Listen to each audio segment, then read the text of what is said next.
एक समय किसी नगर में एक बहुत ही धनवान साहूकार रहता था। साहूकार का विवाह नगर की सुंदर और गुणवती लड़की से हुआ था। एक बार वह अपनी पत्नी को लेने बुधवार के दिन ससुराल गया और पत्नी के माता पिता से विदा कराने के लिए कहा। माता पिता बोले, बेटा आज बुधवार है, बुधवार को किसी भी शुभ कार्य के लिए यात्रा नहीं करते। लेकिन वह नहीं माना और उसने बहम की बातों को न मानने की बात कही। दोनों ने बैलगाड़ी से यात्रा प्रारंभ की। 2 कोस की यात्रा के बाद उसकी गाड़ी एक पहिया टूट गया। वहाँ से दोनों ने पैदल ही यात्रा शुरू की। रास्ते में पत्नी को प्यास लगी तो साहूकार उसे एक पेड़ के नीचे बैठाकर जल लेने के लिए चला गया। थोड़ी देर बाद जब वह कहीं से जल लेकर वापस आया तो वह बुरी तरह हैरान हो उठा, क्योंकि उसकी पत्नी के पास उसकी ही शक्ल सूरत का एक दूसरा व्यक्ति बैठा था। पत्नी भी साहूकार को देखकर हैरान रह गई। वह दोनों में कोई अंतर नहीं कर पाई।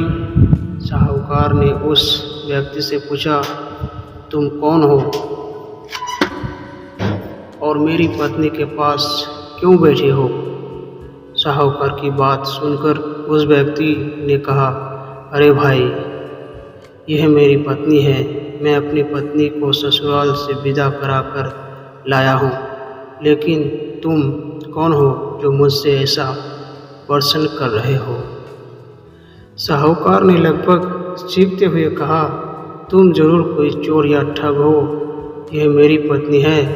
मैं इसे पेड़ के नीचे बैठाकर जल लेने गया था। इस पर उस व्यक्ति ने कहा, अरे भाई, झूठ तो तुम बोल रहे हो। पत्नी को प्यास लगने पर जल लेने तो मैं गया था। मैं तो जल लाकर अपनी पत्नी को पिला भी दिया है। अब तुम चुपचाप यहाँ से चलते बनो, नहीं तो किसी सिपाही को बुलाकर तुम्हें पकड़वा दूंगा। दोनों एक दूसरे से लड़ने लगे। उन्हें लड़ते देख बहुत से लोग वहाँ एकत्र हो गए। नगर के कुछ सिपाही भी वहाँ आ गए। सिपाही उन दोनों को पकड़कर राजा के पास ले गए। सारी कहानी सुनकर राजा भी कोई निर्णय नहीं कर पाया। पत्नी भी उन दोनों में से अपने वास्तविक पति को नहीं पहचान पा रही थी। राजा ने उन दोनों को कारागार में डाल देने को कहा। राजा के फैसले को सुनकर असली साहूकार भयभीत हो उठा। तभी आकाशवाणी हुई, साहूकार, तूने माता पिता की बात नहीं मानी और बुधवार के दिन अपने ससुराल से प्रस्थान किया।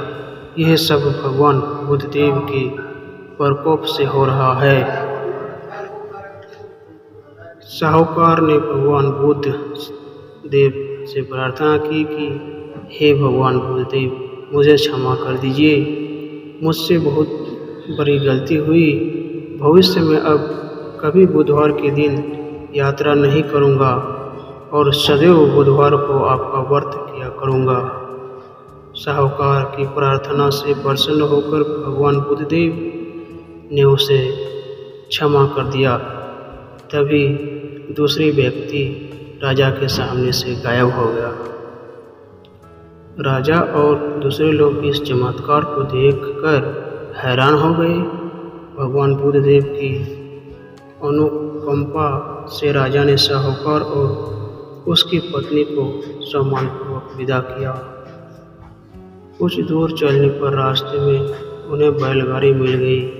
बैलगाड़ी का टूटा हुआ पहिया भी जुड़ा हुआ था। दोनों उसमें बैठकर नगर की ओर चल दिए। साहूकार और उसकी पत्नी दोनों बुधवार का व्रत करते हुए आनंदपूर्वक जीवन यापन करने लगे। भगवान बुद्धदेव की अनुकंपा से उनके घर में धन संपत्ति की वर्षा होने लगी। जल्द ही उनके जीवन में खुशियाँ ही खुशियाँ भर गई। बुधवार का व्रत करने से स्त्री पुरुष के जीवन में सभी मंगल कामनाएं पूरी होती है।